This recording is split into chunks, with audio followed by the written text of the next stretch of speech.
At the center of this political banditry is the motor park brand of politics, nurtured by the old brigade politicians, and in recent times by President Bola Ahmed Tinubu.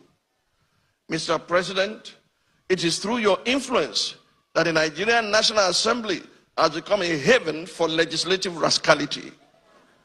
Mr. President, it's under your watch that the National Assembly has become an extension of the executive, grossly violating the principles of separation of powers and rubber stamping the whims and caprices of your office, all while singing the international anthem of sycophants on your mandate we shall stand. Mr. President, thanks to your political machinations, Nigeria is now bedeviled by a captured National Assembly, the most ineffective in its checks and balances role since the start of the Fourth Republic. In 2006, the Fourth National Assembly had the audacity to reject the tenure exemption bid of a sitting president. In 2010, the Sixth National Assembly summoned the courage to stand against a power hijacking cabal and restore Nigeria to the path of constitutionality by invoking the doctrine of necessity. In 2011, the House of Representatives of the Seventh National Assembly had the courage to elect its leaders, as did the Senate of the Eighth National Assembly in 2015, defying executive interference. This National Assembly, the 10th, has by its unconstitutional endorsement of the President's abuse of powers proven to be the most spineless in our recent history.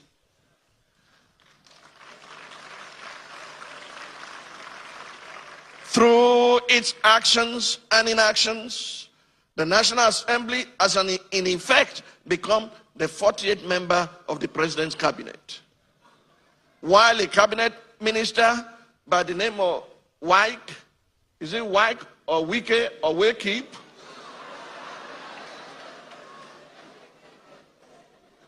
Why a cabinet minister has more or less become a third-time state governor in Rivers State, pampered by the indulgences of the president.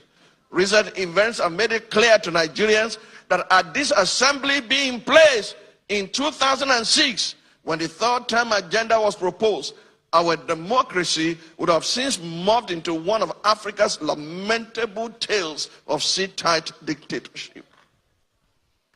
To the president of the Nigerian Senate, who has not heeded the call to subject himself to an unbiased investigation, to clear his name of the allegations leveled against him, and under whose leadership the National Assembly has become a carry-go legislature, hiding under the umbrella of technicalities and a dubious voice voting system, I leave you and your conscience with the words of Frederic Bessières, former deputy of the French National Assembly.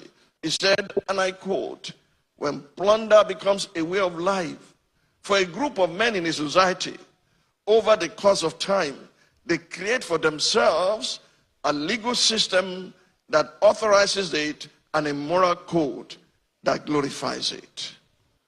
To the President of the Federal Republic of Nigeria, under whose brand of politics the institution of legislative oversight is collapsing and our democracy is faced with an existential threat, I say, Mr. President, Nigeria is too delicate for this kind of politics. If this state capture was what you meant by a Milokan, it is an anticlimax that can only be counterproductive at the end.